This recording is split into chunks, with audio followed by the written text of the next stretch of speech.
tempat tinggal kita tanpa hiasan, tanpa lukisan, beratap jerami, beralaskan tanah. Namun semua ini punya kita. Memang semua itu milik kita sendiri.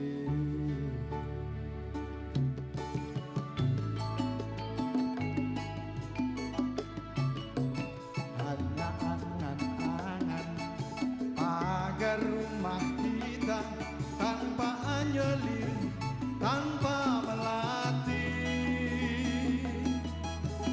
Hanya bunga bakung tumbuh di halaman. Namun semua ini punya kita. Memang semua itu milik kita. Haruskah kita beranjak ke kota yang penuh dengan tanya? Lebih baik di sini, rumah kita sendiri. Segala nikmat dan anugerah yang kuasa, semuanya ada di sini. Rumah kita.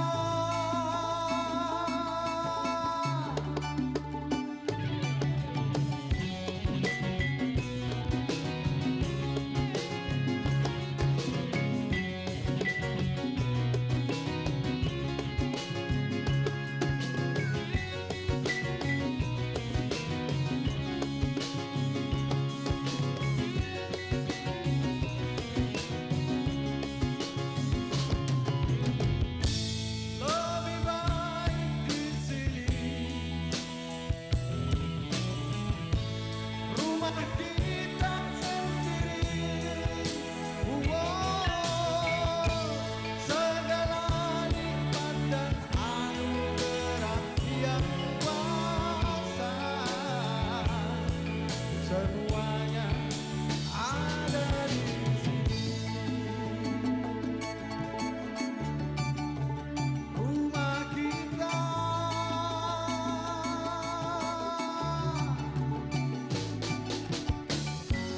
Lebih baik di sini, rumah kita sendiri. Segala nikmat dan anugerah yang kuasa, semuanya ada di sini. Rumah kita. Rumah kita.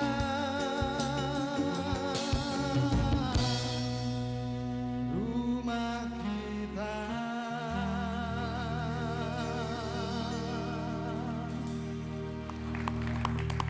Selamat malam pemirsa TVRI Jogja dimanapun Anda berada, apa kabar? Mudah-mudahan kabar kebahagiaan yang kami terima dari Anda. Dan malam hari ini kita berjumpa dalam acara Plengkung Gading. Saat ini Anda bersama saya Lucy Laksita dan juga tentu saja Mas Margono yang ada di ujung sana. Selamat malam Mas Margono. Selamat malam Lucy Laksita. Ya. Lama tak jumpa kita ya. Iya. Dipertemukan kembali malam hari Dipertemukan ini. di Plengkung Gading. Iya. Lebih-lebih telah diawali tadi dengan sebuah lagu Rumah Kita. Ya. Apapun bentuknya itu adalah rumah kita. kita, milik kita begitu ya. Dan tadi dimeriahkan juga oleh para penari dari Canting Dance Company. Dance Company. Dengan koreografer Mbak Noviana tadi. Iya. Apalagi mengenakan seragam Sleman Sembada itu tadi. Bajunya tadi ya. Betul ya Pak Ibnu ya. Ibnu ya. Ini seragam Sleman Sembada ini dipakai setiap hari apa Pak? Hari Sabtu. Pak setiap hari Bupati Sabtu. juga memakainya. pakai. Harus ya, Pak. Cuman kalau pakai enggak pernah pakai pentol-pentol itu. Nanti Kemudian Mas Margono meriah juga, ada bambu-bambu ini juga produksi Sleman ternyata. Ya, jelas dong. Dan membuat suasana malam hari ini semakin terasa indah ya. Dan pemirsa yang ada di rumah juga Mas Margono, tanggal 20 nanti kita akan memperingati kebangkitan nasional. Kebangkitan nasional, Ya. betul sekali. Dan Nah, ini nampaknya hampir dilupakan ini. Hampir dilupakan, ya. Dilupakan ini. Setiap tanggal 20 Mei hampir dilupakan bahwa itu adalah merupakan hari kebangkitan nasional begitu ya. semuanya akan bangkit, begitu juga dengan perekonomian rakyat ya. Makanya tema perbincangan kita malam hari ini adalah Memaknai kebangkitan perekonomian rakyat. kerakyatan. Iya. Khususnya di Sleman ya, di Betul Kabupaten sekali. Sleman yang tentu saja perkembangan perekonomiannya sangat luar biasa sekali.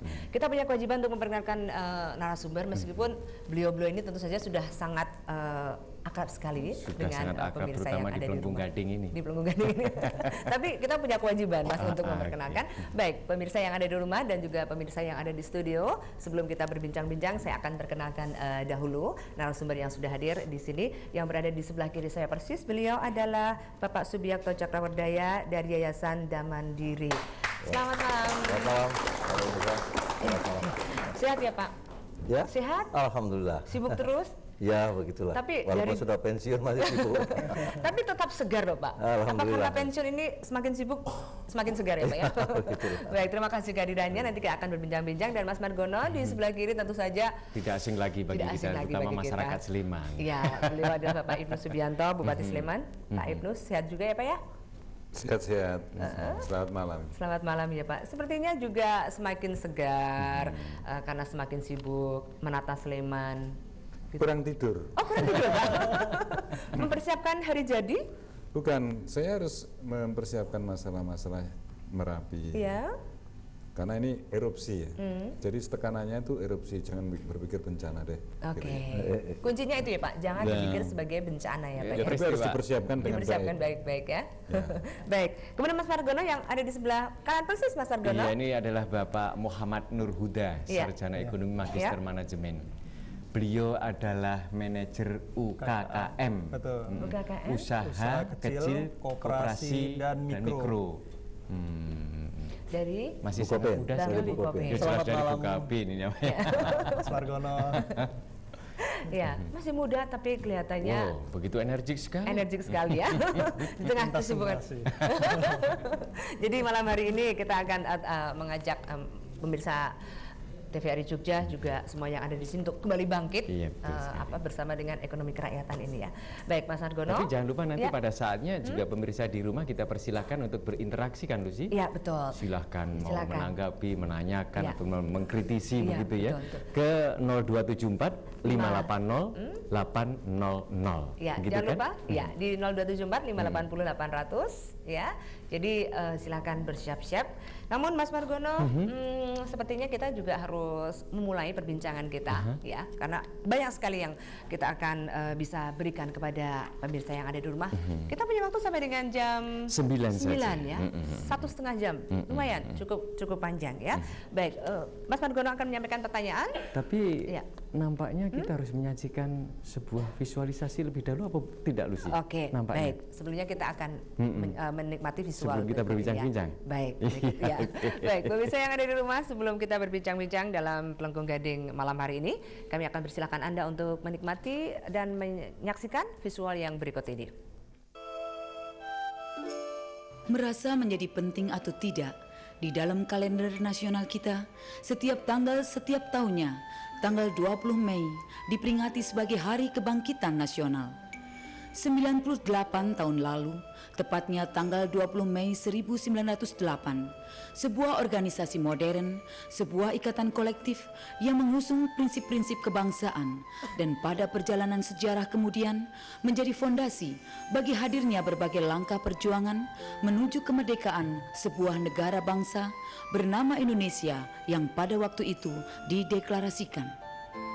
Maka sebagai sebentuk penghargaan, kenangan, catatan atas semangat juang para tokoh pergerakan yang patut untuk terus diwariskan, peringatan Hari Kebangkitan Nasional diposisikan sebagai momentum refleksi yang merupakan bagian dari upaya untuk memberikan makna bagi relevansi kebangkitan itu sendiri pada hari ini. Dalam rangka untuk memberikan makna bagi relevansi momentum kebangkitan tersebut, sejumlah cara untuk memperingatinya dilakukan di berbagai kesempatan kemasyarakatan. Namun apabila semangat kebangkitan hendak diposisikan sebagai ruang untuk merefleksikan apa-apa yang telah dilakukan berkaitan dengan tantangan kemasyarakatan, maka ada serangkaian agenda pemerintah beserta masyarakat yang selama ini penting untuk diberikan catatan. Ini mengingat bahwa kondisi masyarakat kita pada hari ini memerlukan semangat kebangkitan yang lebih nyata. Ketika krisis, keterpurukan ekonomi, terus merosotnya kualitas kehidupan yang secara menyeluruh mempengaruhi kondisi perekonomian nasional kita, tak kunjung menemukan langkah penyelesaian secara tepat. Sehingga ancaman terus bertambahnya secara kualitatif, angka kemiskinan, membengkaknya jumlah angkatan kerja, hingga berbagai fakta-fakta peminggiran kondisi masyarakat lapisan sosial terbawah, baik di desa maupun di kota, merupakan fenomena yang sudah seharusnya menjadi keprihatinan sosial siapapun juga. Untuk itu, mengapresiasikan langkah-langkah program yang dilakukan oleh Yayasan Dam Mandiri atau YDSM yang secara langsung terlibat dalam problematika sosial masyarakat melalui program penguatan ekonomi kerakyatan dengan menjalin kemitraan dengan berbagai pemerintah daerah, baik kabupaten maupun kota, beserta lembaga-lembaga perbankan merupakan langkah nyata yang layak memperoleh dukungan. Di samping itu, langkah-langkah kebijakan dari pemerintah daerah sendiri terkait dengan prioritas program terhadap upaya untuk mendorong bangkitnya perekonomian masyarakat merupakan agenda yang sudah seharusnya lebih diutamakan lagi. Jika mau mengambil contoh apa yang telah dilakukan oleh pemerintah Kabupaten Sleman, salah satu kabupaten di DIY yang selama ini menunjukkan percepatan pertumbuhan di berbagai sektor. Sebagai misal, seperti program dana gotong royong, alokasi sumbangan dana pembangunan untuk kelompok-kelompok masyarakat pedesaan, hingga pembangunan infrastruktur kawasan yang mempercepat pertumbuhan perkotaan, menunjukkan bahwa di samping prioritas, maka visi pembangunan yang salah satunya memuat argumen rasional atau prioritas program tersebut merupakan hal mendasar pula yang memiliki kaitan keberhasilan secara langsung. Inilah kenapa baik YDSM maupun Pemkab Sleman selalu mengundang masukan dari para ahli dan pemerhati pembangunan, serta secara terbuka memberikan report dan sosialisasi melalui berbagai media sebagai sebentuk sosialisasi sekaligus pertanggungjawaban. Di samping itu, mengingat bahwa mendorong kebangkitan ekonomi masyarakat merupakan agenda bersifat investasi dan berjangka panjang, maka partisipasi berbagai pihak diharapkan berlangsung terus di dalamnya.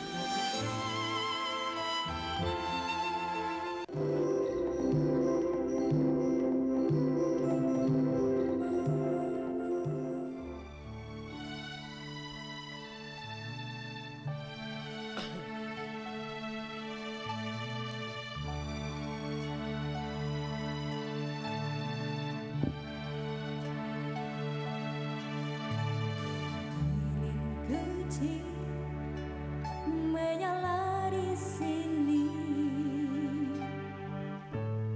ku redupkan kembali lagi, ku panjatkan doa tulus dan suci, ku ingat hari ini untahmu. Usiamu semakin dewasa,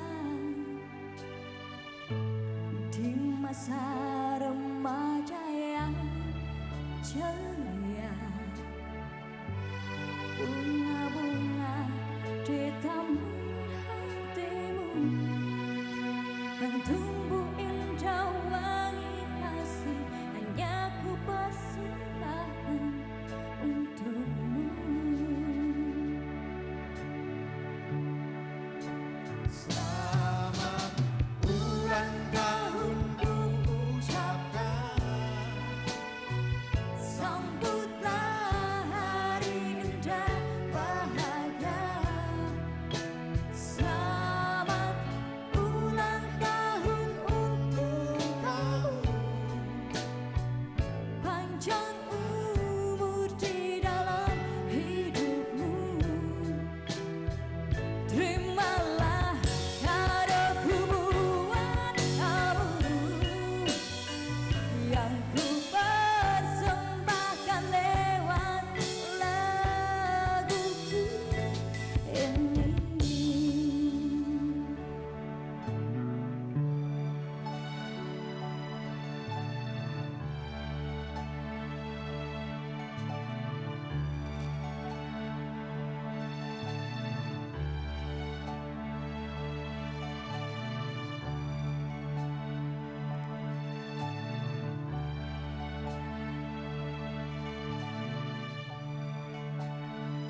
Sudah,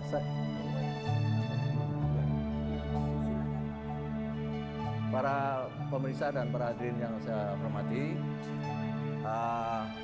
pada beberapa hari yang lalu, tanggal 15 Mei, tepatnya 15 Mei, Kabupaten Sleman baru saja merayakan ulang tahunnya yang ke-90. Oleh karena itu, kami atas nama pengurus Yayasan Dana Sejahtera Mandiri menyampaikan selamat ulang tahun kepada Pak Bupati.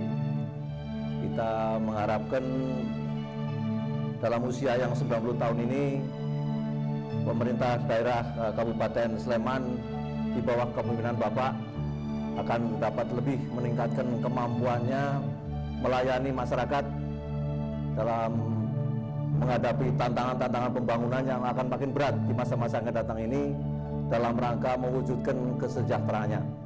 Selamat ulang tahun, Pak. Mari.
Apalagi saya harus ngomong apa lagi? Sudah Bapak, nanti tinggal wawancara. Interaksi.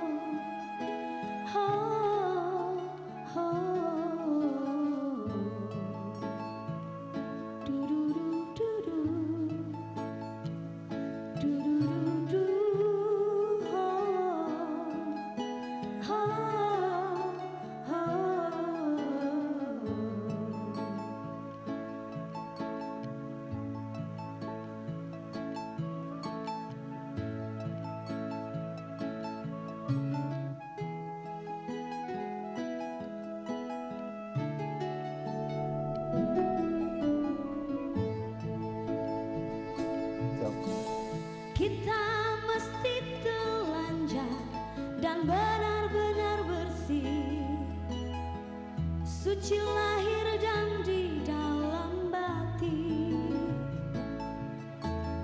Tengoklah ke dalam sebelum bicara, singkirkan debu yang masih melekat. Oh, singkirkan debu yang masih melekat.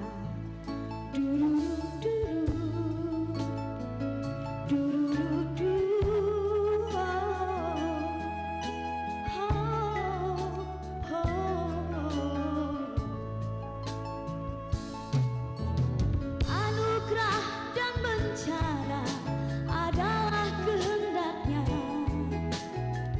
Kita mesti tabah menjalani. Hanya cambuk kecil agar kita sadar, adalah Dia di atas segalanya. Oh, adalah Dia di atas segalanya. Anak menjerit-jerit, asap panas membakar,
Ya, pemirsa di rumah, kita lanjutkan Renggo Gading pada malam hari ini dan semakin meriah saja suasananya karena baru saja kita bersama-sama bersyukur atas usia yang ke 90 ya. Kabupaten Sleman, dan kemarin tepatnya tanggal 15 Mei ya Mas Mardono dan juga Pak Ibnu. Segera kami berdua akan berbincang-bincang dengan narasumber yang sudah. Sebentar, Mbak. Ini walaupun kita sedang bersyukur ya karena kita ulang tahun, tapi sebetulnya kita juga sedang prihatin kan. Karena ya kita sedang bersama mengetahui bahwa kita sedang menghadapi peristiwa alam yang begitu dahsyat ya, yaitu peristiwa Merapi. Jadi tentunya kita juga pada malam hari ini saya ingin mengajak para hadirin dan para pemirsa untuk ya kita bersama-sama berdoa lah. Kita berdoa semoga peristiwa alam Merapi ini tidak menimbulkan bencana yang lebih besar lagi, dan kepada tentunya warga Sleman terutama yang paling besar Pak ya, dari warga Sleman yang mengungsi sekarang ini diberi kesabaran, kekuatan lahir batin ya untuk menerima musibah yang berat ini. Dan kita juga berdoa semoga ya katakanlah semacam bencana ini dari Merapi ini justru akan bisa memberikan manfaat ya dan berkah tentunya bagi warga Yogyakarta, khususnya warga Sleman ini ya Pak, gitu Pak Bupati ya. Amin ya robbal alamin. Iya, baiklah kalau begitu kita langsung juga menanyakan kepada Pak Bupati, Pak Ibnu ya, bahwa Merapi ini Bapak pandang sebagai apa nih? Kan ulang tahun untuk Sleman atau bagaimana? Tadi sampaikan bukan bencana, Pak Subiak tadi Prinsipnya mengatakan. begini, saya tidak pernah memandang Merapi itu sebagai suatu enemy. Merapi itu sebagai teman saya, sahabat Sahabat saya. Dan sehingga dia adalah kawan yang selalu memberi nafkah. Tapi caranya, satu-satunya cara yang dia bisa lakukan itu hanya dengan meletus. Nah oleh karena itu kita bagaimana sikap kita secara positif menerima berkah dan nafkah yang diberikan Merapi tersebut. Jadi saya selalu tidak berpikir ini bahaya, ini bencana dan sebagainya. Dan di dalam pikiran saya itu tidak pernah terpikirkan satu kali pun ada manusia Sleman yang meninggal karena Merapi meletus. Ini proses alam, proses erupsi dan sebagainya. Yang penting adalah cara Merapi memberikan nafkah ini ya begitu caranya. Tapi kita yang harus meletus. Tapi kita harus mensikapi dengan positif. Nah, kita harus hati-hati menerima berkah dan nafkah itu. Ya. Kemudian masyarakat Sleman pun juga Bapak ajak untuk tentu saja bersikap seperti itu. Kira-kira ada kesulitan atau bagaimana? Ini kan sempat juga ini ada yang menganggap sebagai bencana atau tidak. Bagaimana Pak Ibnu menyikapi hal ya, saya mensikapinya masyarakat Sleman saya ajak sabar, tenang ya. Kalau pada saatnya mengungsi ya saya ajak mengungsi. Kalau belum saatnya mengungsi saya pun juga tidak pernah memerintahkan mengungsi gitu ya. Tetapi semuanya itu harus dilakukan dengan hati-hati. Seperti misalnya masyarakat Sleman saya minta kumpul di suatu tempat yang itu namanya Community Emergency Response. Nah, caranya mengumpulkan itu kadang-kadang sulit. Lalu saya bilang, gampang kok mengumpulkan itu ada 28 titik. Nah, setelah di desa-desa itu saya bilang, tolong saya dipesankan lampu merkuri 1000 watt. Gitu. Saya pasang di desa itu. Ya sudah, seperti laron ngumpul di lampu merkuri. Nah, gitu. Ini cara ngumpulkan kan gampang sekali. Jadi jangan pendekatannya itu pendekatan apa? Culture. Karena masyarakat di Sleman itu apapun juga, ya jangan dipaksa. Tapi pendekatan antropologi budaya. Nah, banyak kebijakan-kebijakan yang saya lakukan itu pendekatan antropologis. Nah, kita kembali kepada masalah kesejahteraan kita, kebangkitan perekonomian. Saya selalu menggunakan pendekatan antropologis di dalam menata perekonomian di Sleman. Ini yang harus diingat. Misalnya begini. Secara antropologis, cara orang kuno dulu menabung itu ada caranya sendiri. Kalau saya punya anak, kemudian anak saya bantukan, langsung saya nanam, ya. Saya punya anak kecil, nanam pohon jati. Itu tabungan jangka panjang untuk yang akan datang. tabungan menengah saya belikan sapi, ya kan? Tabungan jangka pendek, ya kambing. Harian itu apa? Ya Ayam. ya ayam dan sebagainya. Nah, ketika saya membuat kebijakan-kebijakan itu, ya itu. Misalnya, saya sekarang itu kan punya program bagaimana orang Sleman itu kaya, tapi dengan pendekatan yang sama, culture. Saya belanjakan per tahun itu sekitar 3-4 miliar rupiah untuk beli kambing. Saya berikan pada anak-anak muda. Masing-masing anak muda dikasih 5 kambing. Untuk kembali kepada budaya yang asli tadi. Nah, perekonomian yang didasarkan pada culture, pada budaya, itu akan kuat. Di kabupaten silahkan, sekarang itu ada krisis BBM dan sebagainya, wah. Tapi di Sleman tetap tentrem kok, tidak ada masalah. Dan kebijakan itu harus untuk rakyat. Dan saya ciptakan bagaimana rakyat itu selalu melakukan investasi. Ya, jadi investasi yang dilakukan di Sleman itu bukan lakukan pemerintah, bukan perusahaan besar, tapi rakyat yang melakukan investasi. Membangun jalan itu adalah swadaya masyarakat sendiri, ya. Misalnya saya berikan uang kepada tiap dukuh, sekarang itu setiap dukuh dapat 2,5 juta rupiah, ya. Namanya dana gotong royong. Dana gotong royong ya Pak ya? Nah, kita beri dana gotong royong 2,5 juta rupiah. Itu sejak tahun 2001. Sejak saya pertama kali jadi bupati, program pertama saya adalah bagi duit. Gitu. Nah, saya sederhana aja. Waktu itu dikritik teman-teman dewan. Pak Ibnu, nanti pertanggungjawabannya bagaimana uang 1 juta ini? Saya yang tanggung jawab. Andai kata itu dimakan mereka, penduduk desa dan sebagainya, biarkan aja. Toh duit itu akan berputar di daerah pedesaan. Yang triliun aja tidak diurus, masa yang 1 juta saja diurus, saya bilang gitu. Ya kan? Ya. Nah, jadi perekonomian yang berbasis kepada masyarakat, ketika saya minta mereka itu membangun jalan, jadi uang 1 juta itu dulu untuk jalan-jalan. Nilai bangunannya 7 juta. Saya kasih 2,5 juta, nilai bangunannya 20 juta. Ternyata mereka itu juga iuran sendiri dan sebagainya. Berarti saya mengajak mereka untuk investasi dalam infrastruktur di pedesaan. Karena jalan-jalan di Sleman itu jadi bagus, nilai tanah jangan sendirinya naik. Maka jangan dikeluhkan kalau harga tanah di Sleman naik, ya kan? Tinggi. Ya memang itu usaha rakyat Sleman, kan? Ya kan? Jadi sebetulnya itu proses investasi yang berlangsung di Sleman itu sampai ke akar, sampai ke bawah.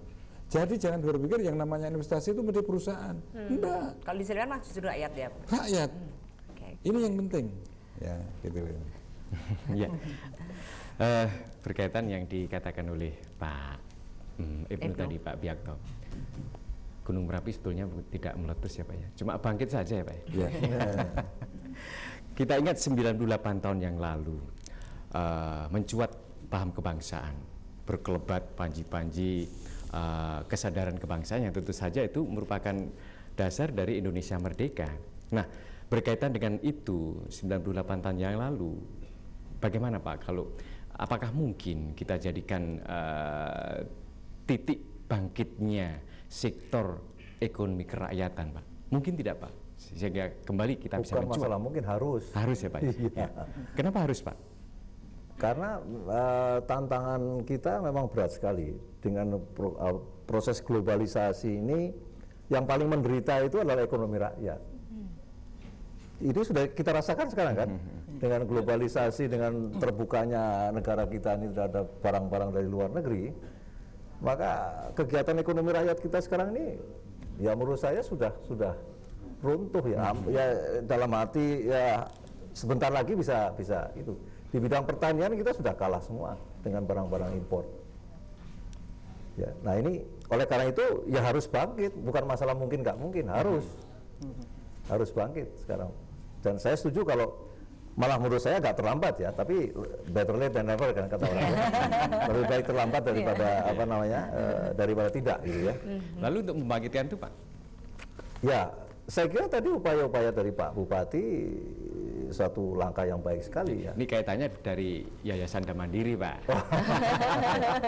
Yayasan ini kita akan berusaha membantu ya, tapi sebetulnya ini kalau kita bicara ekonomi rakyat ya, apalagi kita bicara mikro ya, yang bukan pengusaha kecil, pengusaha mikro, yang sebetulnya pengusaha mikro ini sebetulnya tidak layak secara ekonomi gitu ya.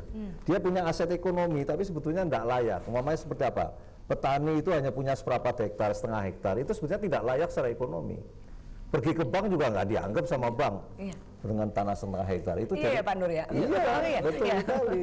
Kesulitan di lapangan memang kalau sektor mikro tadi ya, mikro itu kan memang seolah-olah tidak bankable tadi ya. Iya, tidak bankable, tidak layak.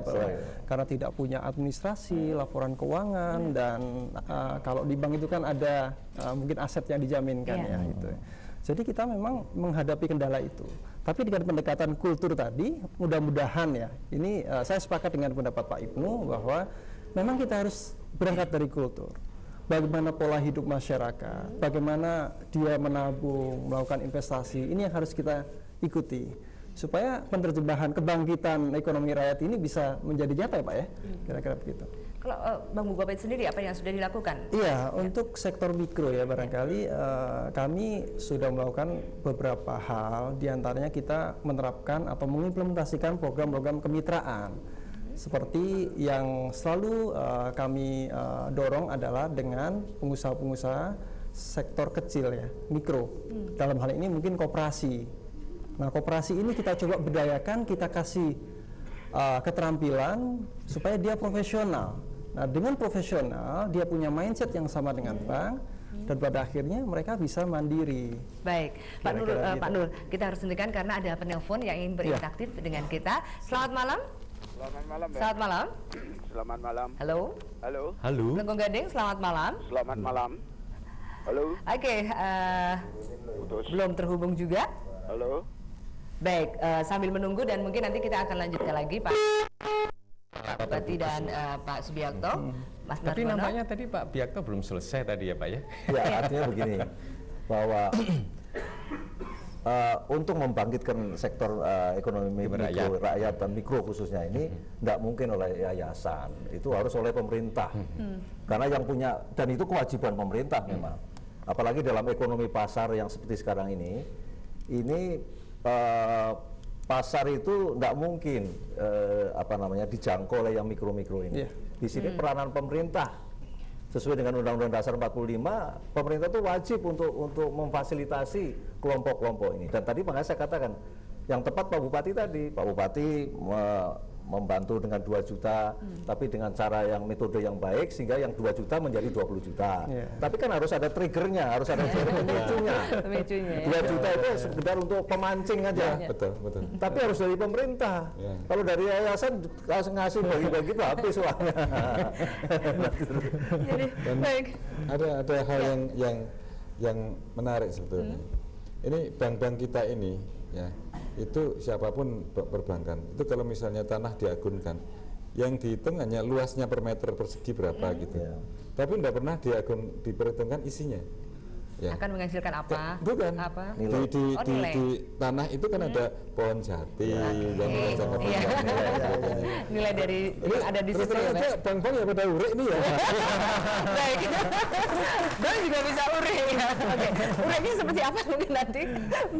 Apa Pak Nur bisa menjelaskan? Artinya saya omongkan begini itu supaya memicu pemahaman kita bahwa sebetulnya tanah itu ada isinya. Baik. Ya, ada isinya yang sebenarnya mempunyai value yang tumbuh juga.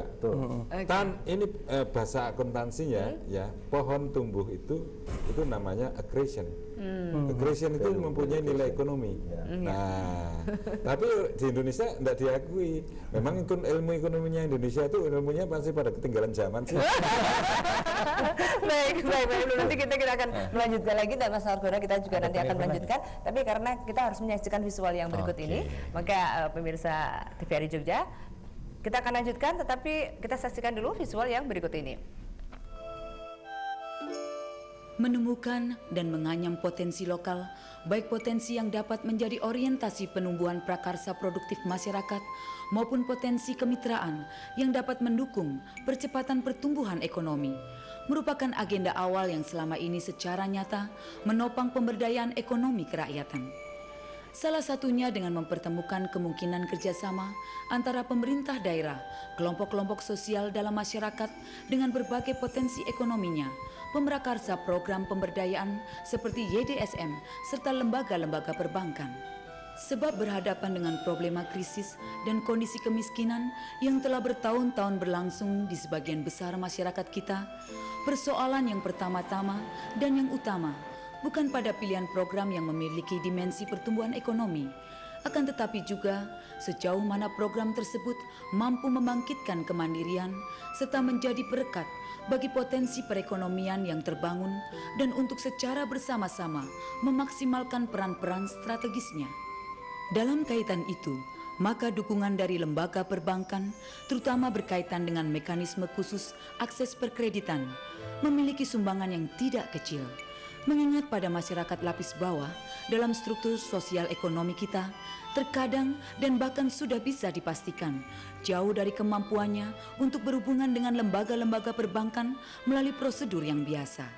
Tidak dimilikinya jaminan atas akses kredit, kelayakan manajemen usaha, kepemilikan agunan, hingga soal-soal di seputar prosedur administratif lainnya lebih banyak menjadi problema, sehingga kepada lembaga perbankan melalui skema program yang ada, kini juga dituntut untuk mengembangkan pola-pola kemitraan di luar pendekatan yang selama ini secara konvensional mendasari mekanisme permodalan. Dengan tentu saja skema kebijakan pemerintah daerah yang harus secara tegas dirumuskan berkaitan dengan peran perlindungan, mediasi, prakarsa koordinasi, percepatan sinergi antar lembaga ekonomi dan perbankan dalam setiap regulasi di sektor ekonomi kerakyatan. Dengan tidak bermaksud untuk mengesampingkan adanya berbagai catatan evaluasinya selama ini, upaya untuk membangkitkan ekonomi masyarakat melalui pemberdayaan ekonomi kerakyatan di wilayah Kabupaten Sleman dengan memaksimalkan potensi lokal dan keterlibatan lembaga-lembaga perbankan menarik untuk kita apresiasi. Dengan membagi zona prioritas program antara perkembangan sebagian wilayah yang terus tumbuh oleh dorongan kecenderungan perluasan kawasan ekonomi kota dengan kawasan pedesaan yang secara spesifik menuntut pendekatan-pendekatan tersendiri. Gagasan Bupati Sleman Ibnu Subianto untuk memproteksi perputaran keuangan di desa bersamaan dengan upaya menggali segenap potensi ekonomi rakyat, mengorganisasikan potensi dukungan dan partisipasi kelembagaan di tingkat lokal. Di sisi lain, mengelola pertumbuhan ekonomi perkotaan dengan infrastruktur dan fasilitas pasar secara faktual dapat menghambat perluasan jurang kesenjangan antara desa dan kota di Sleman. Apakah salah satu pendekatan tersebut mampu bermakna bagi upaya untuk membangkitkan kembali ekonomi rakyat kita yang terus didera persoalan? Sangat bertumpu pada apakah prakarsa rakyat sebagai subjek perubahan juga terus menunjukkan gerak kebangkitannya.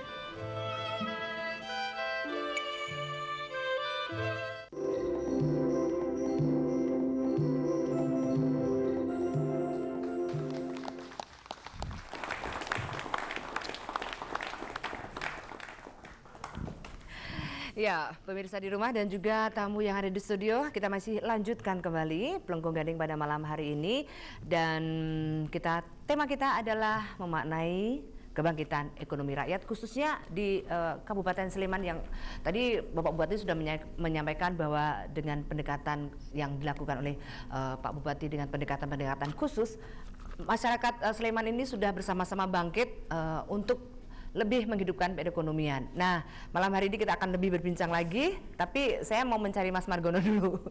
Tiba-tiba Diani sudah berada di antara penonton. Mas Margono, silahkan. Halo. Ya, halo, selamat malam Lucy. Silahkan di studio 2. Iya, terima kasih rekan Lucy di studio 1. Saudara penonton, malam hari ini saya berada di sebelah lereng Gunung Merapi, tepatnya di Jalan Magelang KM 4,5. Lu kok koyo reporter wae. Dan kali ini tengah berkumpul para pengungsi. Ya tentu saja para pecinta Pelengkung Gading yang sudah hadir di studio. yang berkaitan kali ini temanya tadi adalah memaknai kebangkitan perekonomian rakyat ya. Ya. Kali ini sudah ada tamu istimewa kita Lucy, Pak Kusno. Pak Kusno Suyatno. Pak Kusno tinggal di mana Pak Kusno? Itu mic-nya bisa dipakai Pak Kusno? Saya tinggal di Sonokulon, Mertikorjo Tempel, itu kelurahan Tempel paling utara. Ketika Bapak diundang di acara Pelenggung Gading itu, apa yang Bapak rasakan, apa yang Bapak pikirkan pertama kali, Pak? Saya tahu acaranya itu sebelumnya setelah sampai di studio ini, Pak. Baru tahu di studio ini ya, Pak ya? Saya tadi berdua di bel, diajak ke acara Pelenggung Gading. Acaranya itu apa saya belum tahu, Pak.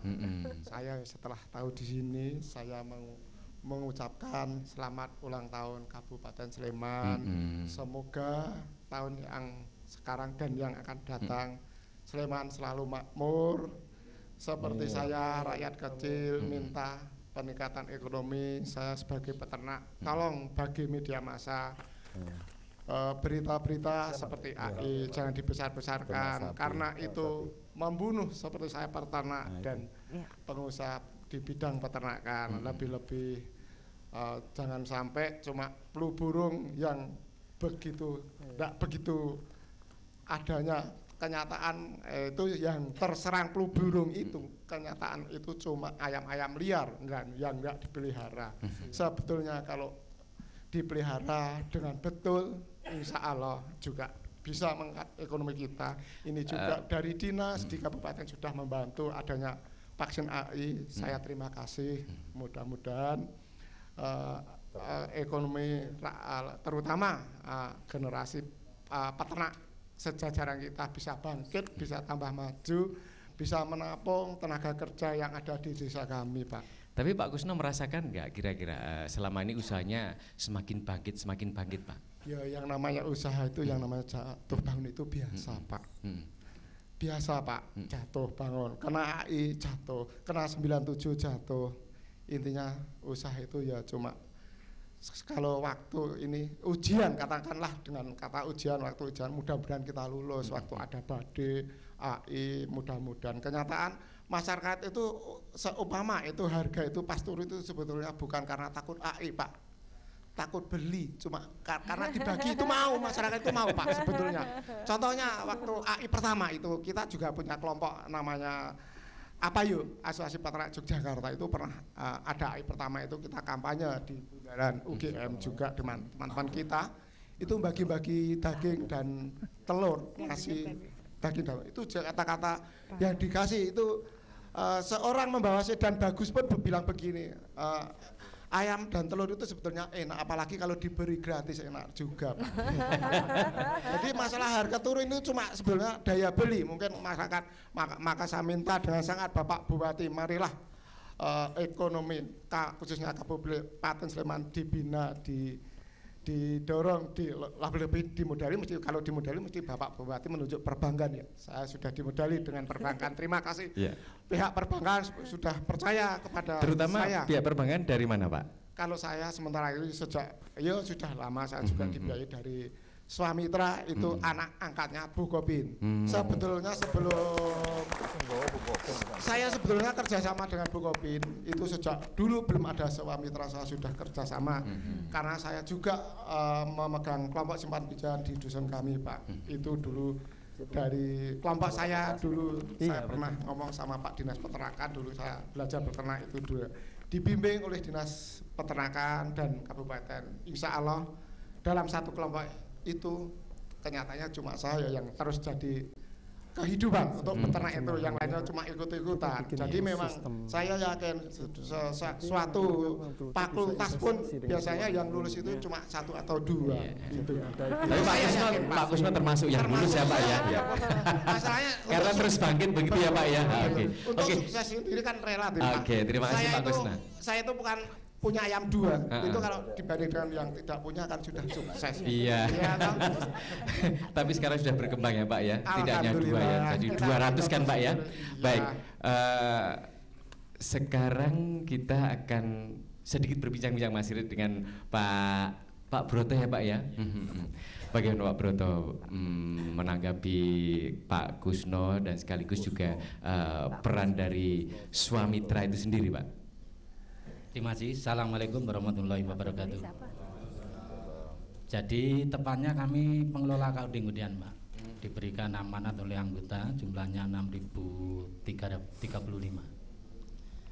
Selama kami kemitraan dengan Bank Bukopin selama 7 tahun, manfaatnya cukup banyak karena mendorong dan mendukung kontribusi kami di dalam meraih SHU. Yang kedua, manfaat kami kerjasama dengan Bank Bukopin dengan adanya Swamitra ini cukup membantu para pedagang ekonomi lemah dalam arti yang produktif, sehingga dengan adanya kerjasama kami lewat Swamitra ini bisa memberikan kredit sehingga bisa membantu para pedagang yang berekonomi lemah sehingga bisa meningkatkan perekonomian rakyat Sleman khususnya di daerah Gudian Pak. Tapi selama ini mengalami batu sandungan ya Pak?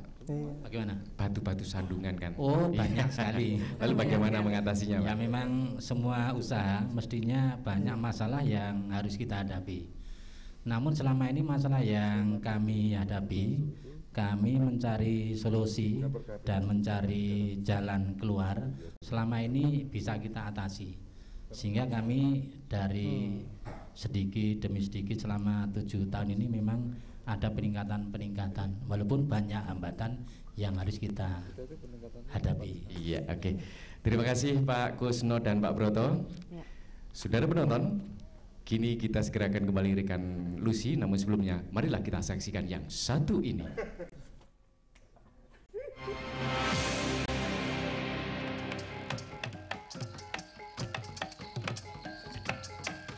Terimalah dahulu Taman Gabusan Persembahan Pemerintah Kabupaten Bantul. Pasar seni Gabusan, pasar seni Bantul.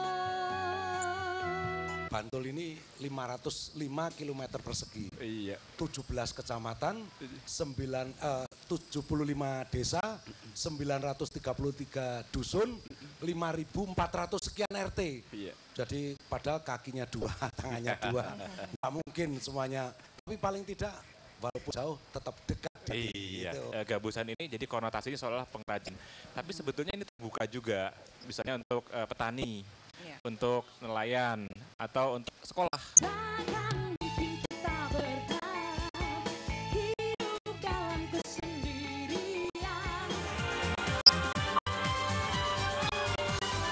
Saksikan Taman Gabusan setiap Selasa pukul 19.30 hanya di TVRI Jogja.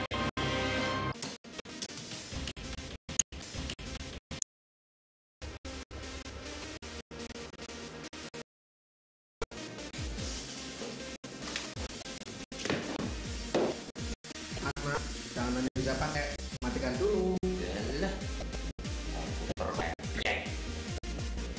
Ngerti.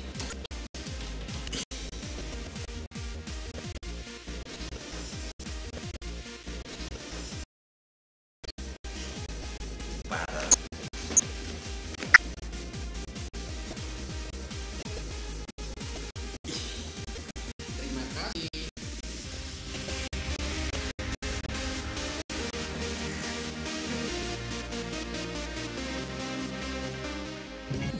Ingat, bila Anda boros, Anda sendiri yang akan merugi.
keperanan bersama campur sari banyu bening ya.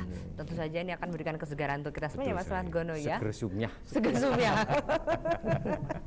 Baik, kita masih lanjutkan acara Pelengkung Gading malam hari ini dan kami masih menunggu telepon Anda di 580-800. Jadi mumpung di sini kita bisa berdiskusi mengenai kebangkitan ekonomi rakyat. Ya.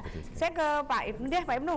Kalau Pak Ibnu sendiri cita-citanya, kepinginnya titik puncak kebangkitan perekonomian rakyat di Sleman itu nanti situasinya seperti apa, Pak? Jadi perekonomian ini kan bicara pengukuran ya. Ukurannya itu kayak apa? Kalau masyarakat itu sudah maju. Ya. Ukurannya itu begini, kalau macam-macam. Ada dua hal. Yang pertama itu masalah besaran. Besarannya itu berkaitan dengan gross domestic product. Seberapa besar pendapatan rata-rata penduduk. Nah, tapi pendapatan penduduk yang meningkat itu belum tentu baik kalau itu tidak merata. Nah, ini yang menjadi masalah.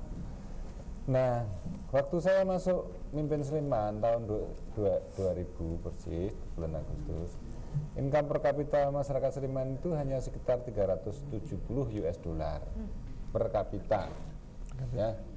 Nah, sekarang itu sudah sekitar ya mendekati 800 US dollar per kapita gitu loh. Hampir 2 kali lipat. Kalau dari ukuran itu sebetulnya mengalami ukuran yang sangat bagus gitu loh. Tapi pertanyaannya adalah itu rata atau enggak? Nah, ketika supaya merata itu harus ada kebijakan. Kebijakan antisipasi dari pemerintah daerah untuk agar masyarakat bawah itu mengenyam pendapatan yang lebih baik. Nah, itu kebijakannya apa Pak yang Pak Ibnu? Ya, tadi sudah saya ceritakan dulu kan tadi. Ya, apa namanya beli kambing dan pajak yang saya peroleh dari masyarakat yang mampu ya itu digunakan untuk apa namanya membiayai dan membelanjai dan membantu masyarakat kecil ya. Gitu. Baik Pak Ibnu, sepertinya ada penelpon yang ingin berdiskusi bersama kita. Halo, selamat malam Pelengkung Gading. Selamat malam Mbak Meta. Ya, silakan dengan Pak siapa nggih? Pak Herlambang. Pak Herlambang. Selamat malam Mbak Ibnu. Selamat malam Pak Biasa. Iya, apa kabar Pak Herlambang? Ini pelanggan. Iya, saya cuma masyarakat biasa. Langkahnya Pak Ibnu di dalam menangani masalah Merapi sudah pas dan betul dalam hal ini. Sehingga Nyuwun Sewu kita bisa mengakomodir Mbah Marijan, di mana Mbah Marijan sebetulnya 3 hari ini adalah gugat di mana kerusakan lingkungan Gunung Merapi. Contohnya saja penambangan pasir pakai bigu. Ini tadi Mbah Marijan juga sudah cerita macam-macam dalam hal ini Pak Ibnu, supaya ada peraturan-peraturan yang lebih tegas lagi. Karena Pak Ibnu mengangkat masalah petani. Dalam hal ini penambangan pasir jangan sampai merusak lingkungan pertanian, ini perlu ada tindakan-tindakan yang tegas. Sebab di lapangan kondisinya seperti itu. Jalannya sudah bagus, tetapi kalau dipakai untuk buru pengusungi gesek, tidak urung juga rusak. Maka kami mohon kontribusi daripada penambang pasir terhadap Pemda bagaimana. Ini perlu juga ditata kembali sehingga ada masukan-masukan. Tetapi perlu diingat lingkungan mana yang harus boleh diambil. Nah, ini perlu ditata kembali Pak Ibnu supaya lahan pertanian bisa tangguh. Untuk Pak Biakto dalam hal ini masalah kondisi masyarakat sekarang ini memang betul-betul di bawah kemiskinan. Karena ada kebijakan globalisasi seolah-olah globalisasi ini sangat bertentangan dengan pembukaan Undang-Undang Dasar 45. Ini perlu kita renungkan. Ini memang globalisasi tidak akan mengangkat derajat kesejahteraan masyarakat kecil, terutama kaum marlen. Kalau kita masih ingat pada kaum marlen, nasib pada kaum marlen tidak akan berangkat dalam kondisi yang begini. Monggo nanti teknisnya bagaimana. Baik. Ya, terima kasih Pak Herlambang. Salam untuk Mbak Marijan ya Pak ya. Bagaimana Pak Ibnu? Ya, nah dia sudah membenarkannya Pak gambarnya. Ya sudah, artinya dia Pak Herlambang itu mengapresiasi apa yang saya lakukan di dalam rangka mengantisipasi masalah Gunung Merapi. erupsi Merapi. Ya. Jadi saya tidak pernah mengatakan bencana Merapi, tapi itu erupsi. Ya. Sehingga kalau ada masalah Mbak Marijan dan sebagainya, sikap saya selalu sederhana. Mbak Marijan itu mempunyai tugas di sana, ya biarkan dia menjalankan tugasnya. Tidak pernah saya perintahkan Mbak Marijan harus turun, enggak gitu kan. Jadi selama ini juga masyarakat di daerah sana itu kan yang saya amankan dulu ya, yang ini kan yang masyarakat atau penduduk yang kira-kira tidak bisa lari, mbah-mbah ya kan, orang tua, anak-anak, ibu hamil dan sebagainya. Ini langkah pertama, amankan. Lalu yang kedua, yang masih muda-muda, jaga lingkungan, plus pelihara kambingnya, sapinya, tetap mereka makan dan sebagainya, sehingga tidak ada konflik di Sleman. Nah, perkara Mbah Marijan mau berdoa dan sebagainya, saya mengucapkan terima kasih ya. Dan kalau ada bahaya dan sebagainya, Mbah Marijan kan sudah ngerti sendiri, dia kan sudah ahli ya. Kenapa kita harus memikirkan? Ya itu namanya juru kunci ya. Jadi tidak usah dipertentangkan lah masalah itu ya. Nah, kemudian mengenai masalah-masalah yang berkaitan dengan apa namanya, dengan ini kegiatan penambangan pasir. Pak Erlambang tadi ya? Pak Erlambang itu sukanya hanya di rumah sendiri sih. Pak Erlambang itu nggak pernah jalan-jalan.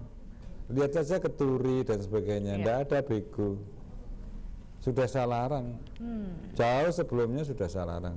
Jadi kalau Pak Erlambang datang ke Sleman dan sebagainya, ke Turi ya, dia orang tinggal di Sleman, di Kecamatan Sleman, saya tahu orangnya dia. Tapi saya tahu dia nggak pernah jalan-jalan ke Turi dan sebagainya. Nah, lihat saja di sana apakah ada bego? Nggak ada, beghu ya, beghu. Nah, orang kita bilangnya bego. Kalau orang Jakarta bego itu artinya bodoh. Nah, bego itu ya, itu tidak boleh masuk di Sleman. Kalau ada bego masuk di kawasan itu sudah dikejar oleh anak buah saya. Ditanya izinnya mana, untuk apa dan sebagainya. Itu sudah ada prosedur seperti itu. Nah, sehingga ketika penambang pasir jangan dilarang, biarkan saja, itu rakyat kecil kok. Biar nambang, tapi kita arahkan. Ini di Sungai Gendol yang boleh ini, sungai ini yang boleh ini, gitu. Tapi tidak boleh membawa alat berat. Nah, kalau rakyat kecil itu diopeni, ya bahasa Jawanya diopeni, kita berikan tempat berusaha, dia akan makmur. Dan dia tidak akan merusak dah. Percaya aja, mereka tidak akan merusak, ya. Dan Mbah Marijan juga nggak perlu takut. Nggak pernah saya mengizinkan bego masuk di Cangkringan. Nggak ada. Tapi kalau di tetangganya lain ya, tetangga lain. Kemudian mengenai masalah-masalah yang berkaitan dengan masalah ketahanan ekonomi, ini yang penting. Ini yang dikatakan oleh Pak Subiakto tadi. Ini penting kita itu menciptakan ketahanan ekonomi yang dikembangkan di masyarakat di pedesaan. Sebetulnya itu. Ya. Baik, terima kasih. Kalau Pak Subiakto mungkin akan menambahkan apa yang disampaikan oleh Pak Ibnu mengenai ketahanan perekonomian tadi yang disampaikan. Jadi memang ya itu tadi, bahwa globalisasi itu memang kita suka tidak suka ya, mau tidak mau harus kita hadapi ya. Kalau tidak kita akan diasingkan oleh negara-negara lain ya. Kita harus, dan memang kita sudah menerima proses globalisasi ini. Yang penting kita harus memperkuat diri. Bagaimana supaya ekonomi kita ini bisa mampu bersaing dengan kekuatan-kekuatan ekonomi dari luar. Ini yang harus kita. Nah, terutama yang mikro-mikro, yang kecil-kecil itu tadi, rakyat-rakyat kita di pedesaan itu yang paling berat ya. Karena apa? Kualitas mereka juga rendah ya. Karena menurut data angka sementara BPS Pak ya, itu pengusaha mikro itu kurang lebih 41 juta. Itu pendidikannya rata-rata cuma SD. Ya, SD saja belum tentu tamat. Nah, mereka tuh harus segera menghadapi globalisasi. Nah, globalisasi ini memang menggunakan suatu ilmu pengetahuan iptek yang tinggi sekali. Nah, di sini bagaimana caranya? Itu yang menjadi masalah adalah bagaimana caranya ekonomi rakyat ini bisa menguasai iptek dan kemudian bisa memproduksi sesuatu barang yang punya daya saing tinggi.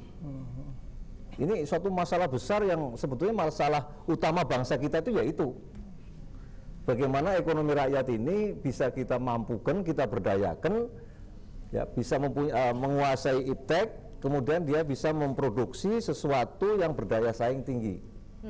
Itu masalah besar, tantangan besar bangsa kita ini. Kalau tidak kita bisa menyelesaikan tantangan ini, ya yang sekian juta itu akan kalah bersaing dan berarti akan akan usahanya akan tutup, pengangguran, kemiskinan yang akan melanda ini. Ini yang. Nah, ini satu. Betul itu. Nah, oleh karena itu momentum kebangkitan ini harus betul-betul kita manfaatkan, tapi seharusnya dicanangkan oleh pemerintah pusat, Pak, ya. Betul. Menjadi suatu kebangkitan ekonomi rakyat. Nah, melalui suatu upaya-upaya yang terencana dan sistematis untuk bagaimana memberdayakan secepat mungkin. Dan ini ada proses waktu secepat mungkin karena globalisasi ini. Sementara itu globalisasi ini tidak mau menunggu rakyat kita yang miskin ini. Mereka jalan terus gitu. Globalisasi itu ya. Mereka jalan terus dan mereka itu kejam sekali, nggak peduli. Ya kalau kita mati artinya rakyat kita miskin kemudian kasarnya mati ya karena mungkin gizi buruk segala macam. Anak-anak kita karena gizi buruk menjadi meninggal ya. Angka kematiannya tinggi, mereka nggak peduli kok. Kapitalis yang gede-gede di sana itu nggak peduli. Kalau kita yang gandeng ya siapa lagi ya? Dan kadang-kadang gini ya, kadang-kadang rekayasa ilmu pengetahuan di dalam kegiatan kita itu kadang-kadang terlalu dangkal. Contohnya gini, saya pernah mengalami masalah. Saya akan memberikan bantuan jaminan kredit agar pihak perbankan itu bisa memberikan kredit kepada pedagang. Nah, dulunya itu nggak mau, tapi sekarang sudah ada mulai bank yang mau. Sertifikat yang kita berikan untuk kios, kios itu sertifikatnya sewa untuk kios itu seharusnya itu sudah jaminan. Ya cukup untuk jadi jaminan. Tapi pada umumnya bank-bank pada kaku. Katanya BI nggak boleh dan sebagainya. Jangan-jangan Bukopin juga gitu. Mudah-mudahan enggak sih ya. Sebentar, Pak Nur. Biar agak lebih slow down dulu, kita dengarkan lagu dulu. Baik Mas Argenah, baik Bapak, kita akan dengarkan lagu dahulu. Tamu di studio juga pemirsa di rumah, ada sebuah lagu untuk Anda.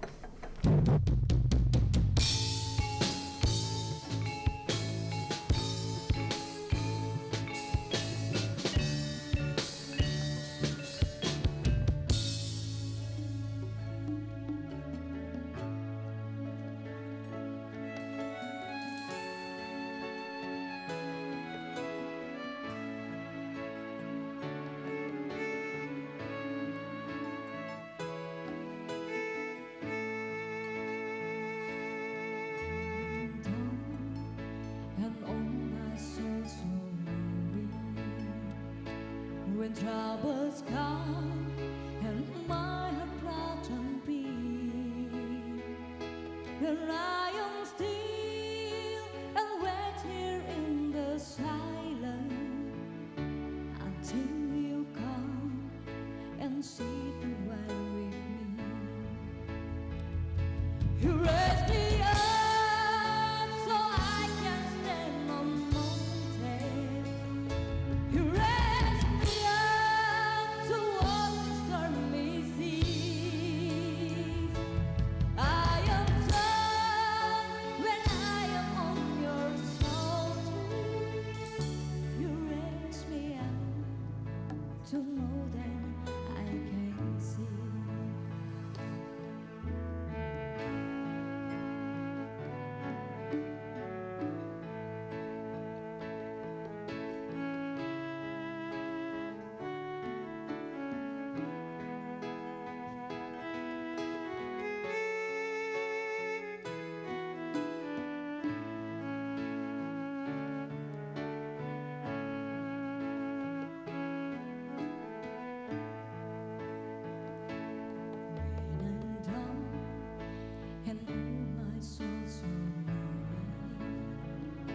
When troubles come and my heart bright and beat,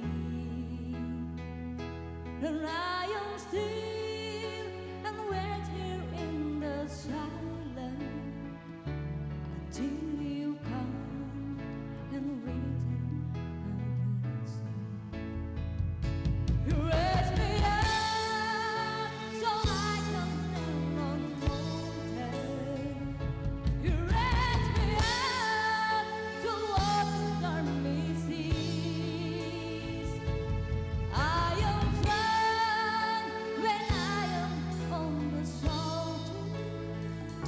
You raise me up to walk I can be.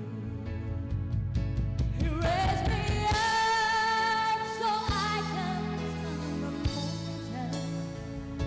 You raise me up to walk the stormy seas. And I'm strong when I am on the shoulder. You raise me up to know that I can be. You raise me up to know that I can be.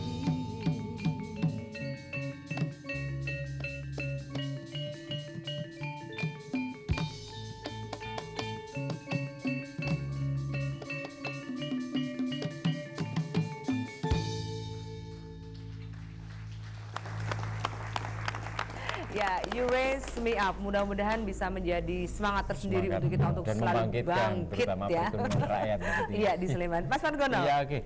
Mas Nur, saya sebetulnya Iya. ingin tahu lebih banyak tentang anaknya Bu Kopin tadi, Iya. suami tadi, Iya. dan juga bagaimana tanggapan Mas Nur terhadap ngendikane Pak Bupati tadi. Jangan-jangan Bu Kopin juga begitu, kaku, uri. Bagaimana Nur? Jadi begini Mas Margono, dalam menciptakan ketahanan ekonomi, ini kan kita tidak bisa sendiri. Tadi sudah disinggung oleh Pak Subiakto bahwa kita harus menggandeng, saling bekerja sama. Pihak pemerintah, mungkin Yayasan Mandiri dan pihak bank, ini kan harus menggandeng sektor-sektor mikro. Nah ini yang kita ciptakan, seperti contohnya Swamitra. Swamitra ini kita kasih keterampilan, kita kasih sistem teknologi supaya melek teknologi. Nah, melek ya Pak? Iya, melek apa ya? Terbuka ya, melek teknologi. Nah, dengan begitu mereka bisa berinteraksi dengan pihak-pihak lain yang memungkinkan mereka untuk tumbuh berkembang. Gitu. Nah, ini kebetulan kita pasang di memang sektor-sektor yang ada permintaan penawaran seperti pasar tadi, Pak. Kalau pasarnya tumbuh, tentunya lembaga perbankannya juga akan tumbuh. Ya kan? Dan tentunya masalah tadi yang kios tadi ya tidak akan terjadi lah, kios tidak diterima gitu ya, mudah-mudahan. Kira-kira begitu. Jadi intinya sebetulnya begini Pak ya. Pertama untuk bagaimana supaya bangkit, ini saya harapkan semua pengusaha-pengusaha mikro ini bergabung dalam koperasi. Itu langkah pertama, langkah strategis pertama itulah mereka harus bergabung dalam koperasi. Karena yang besar-besar saja menghadapi globalisasi sekarang itu pada bergabung Pak. Ya kan, Bank Mandiri itu kan gabungan dari itu, Bank Permata itu dari gabungan. Ini Bu Kopin saja mesti harus nanti bergabung. Itu yang sudah besar-besar. Lah apalagi cuma seberapa hektar, setengah hektar. Pak Kusno paling itu punya berapa ekor sih? Nah, sampean itu nggak mungkin menghadapi globalisasi. Oh, cuma 2 ekor. Nah, tadi Pak Kusno ini sudah jadi anggota koperasi nggih Pak nggih? Nah, itu sudah betul. Harus berkoperasi. Tetapi koperasi sendiri juga lemah. Karena apa? Anggotanya juga lemah. Nah, berarti harus bermitra. Di antaranya bermitra dengan Bu Kopin. Tapi sebetulnya langkah kedua yang strategis itu, pemerintah harus menugaskan perusahaan-perusahaan negara untuk menggandeng koperasi menghadapi globalisasi. Koperasi tanpa digandeng oleh perusahaan negara habis dimakan globalisasi. Pemerintah sendiri juga nggak mungkin karena terbatas juga dananya. Nah, perusahaan-perusahaan negara ini yang harus diperkuat. Jadi seperti kalau di pertanian itu harus Bulog, Pupuk, PT Pusri ya, semua itu harus digerakkan untuk membantu koperasi ini untuk bangkit, ya, ekonomi rakyat ini bangkit menghadapi globalisasi. Karena perusahaan negara inilah yang di situ ada dokter-dokter, pinter-pinter, master-master. Kalau koperasi nggak mungkin merekrut dokter, bayar manajer ora kuat kok. Nggih Pak, nggih. Nah, sekarang teknologinya kan juga Swamitra kan menggunakan teknologi Bukopin. Bukopin. Karena Bukopin di sini ada master. Di sana nggak ada master. Nah, makanya melalui kemitraan. Nah, Bukopin sendiri juga swasta agak berat. Perusahaan negara harusnya. Lalu yang sudah dilakukan Mas Bukopin sendiri bagaimana menanggapi Pak Subiakto? Ya sudah, ini salah satu bentuk kemitraan. Salah satu bentuknya yang seperti sekarang ini sudah iya, kita perkuat kooperasinya yang tadinya tidak mengenal teknologi, sekarang mengenal teknologi. Nggih Pak, nggih? Sudah bisa online kan? Dengan bisa mencet komputer kan Pak? Gitu. Nah, itu salah satu wujud nyata kemitraan antara koperasi, antara mikro, ya, dengan suatu perusahaan besar seperti Bukopin ini. Dan itu itulah kata kunci untuk menghadapi globalisasi. Gitu loh.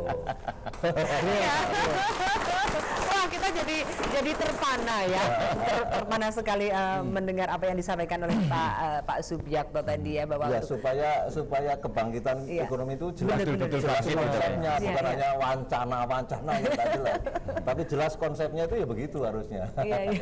Pak Ibnu kok ini? Ya begini, ada sesuatu yang direnungkan. Iya, sebenarnya ada sesuatu yang direnungkan ini. Pasti. Begini, kalau saya itu bicara mengenai ekonomi rakyat itu selalu saya gerah. Betul, Pak. Gerahnya itu bukan apa ya, gerah dalam artian bagaimana selalu memikirkan ini. Selalu memikirkan ini kesempatan, saya buka kesempatan dan sebagainya. Nah, tidak bisa perusahaan-perusahaan yang mau melakukan investasi untuk maupun koperasi dan sebagainya itu berjalan sendiri tanpa pemerintah daerah. Oh iya, harus. Sekarang itu kuncinya pengembangan perekonomian nasional itu juga di daerah. Kalau bupatinya itu banyak bupati yang bisa menyelesaikan perekonomian daerahnya secara mandiri, Indonesia itu makmur kok. Oh iya. Kuncinya di situ. Nah, makanya saya selalu berpikir bagaimana menciptakan aktiviti yang didanai oleh pemerintah daerah untuk mengembangkan perekonomian itu. Nah, kalau ini sudah ada didahului oleh pemerintah daerah, bank masuk, bank masuk. Kemudian ini gerakan lagi, bank masuk. Misalnya saya sudah mengembangkan, saya punya program yang namanya program dombanisasi. Yang tujuannya adalah agar suatu saat itu nanti jumlah domba di Sleman itu sama dengan jumlah penduduk Sleman. Kalau bisa melebihi ya. seperti di New Zealand itu kan. Banyak domba dari penduduk. Karena jumlah domba yang banyak itu mencerminkan kemakmuran rakyatnya. Seperti yang saya ambil contoh ya. Di daerah-daerah sekarang yang Klangon, yang sekarang daerah bencana itu jangan dikira daerah miskin. Di situ di salah satu desa di Klangon itu jumlah sapinya ya dengan jumlah penduduknya itu banyak sapinya. Sampai saya suatu ketika menghitung berapa sih kapasitas satu keluarga itu memelihara sapi. Ternyata maksimal itu 3. Kalau lebih dari 3 itu resourcesnya yang harus diupayakan itu menjadi sangat luar biasa. Malah justru tidak ekonomis. Baik, terima kasih Pak Ibnu. Maaf, mungkin nanti bisa untuk tema edisi mendatang masalah dombanisasi dan sapi ini, karena waktu kita terbatas sekali Pak Ibnu. Ini masalah besar nggak mungkin diselesaikan dalam 1,5 jam. Ya. Tapi paling nggak kita sudah mempunyai waktu nggak bisa dibeli sih ya. Baik, terima kasih, mudah-mudahan 1,5 jam ini sudah memberikan semangat untuk kita, kebersamaan paling nggak. Wawasan ya. Intinya adalah kemitraan ya, Mas Margono. Tanpa kemitraan kita tidak akan bisa bangkit dong ya. Iya. Baik, terima kasih Pak Subiakto sudah hadir, kemudian Pak Ibnu. Sekali lagi selamat ulang tahun untuk Kabupaten Sleman. Pak Nur mudah-mudahan juga semakin menjadi mitra yang paling tangguh. Ya, Mas Margono? Ya juga saya mengucapkan terima kasih atas kehadiran Lucy sebagai bintang tamu. Dengan bajunya yang merah. Mas Margono bisa saja. Kita harus mengucapkan terima kasih untuk semuanya ya. Antara lain kepada siapa saja Mbak Lucy? Kita mengucapkan terima kasih kepada Yayasan Damandiri Jakarta, kemudian Quality Arts Organizer, kemudian Mebel Bambu Deling Asri, Sendari Tirto Adi Melati Sleman, kemudian siapa? Mas Haryanto, pimpinan dari Campur Sari Banyu Bening, kemudian juga Mbak Novi sebagai koreografer dari Canting Dance Company, dan semuanya saja yang belum bisa kami sebutkan satu persatu yang mendukung kesuksesan dan kelancaran Pelengkung Gading malam hari ini.